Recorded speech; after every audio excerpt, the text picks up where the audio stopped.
बस तैयार हो गई।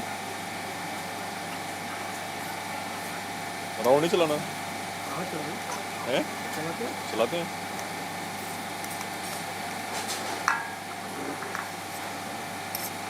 देसी मक्खन है, बड़ी जगह मक्खन है, रोड़ी रोड़ी रोटी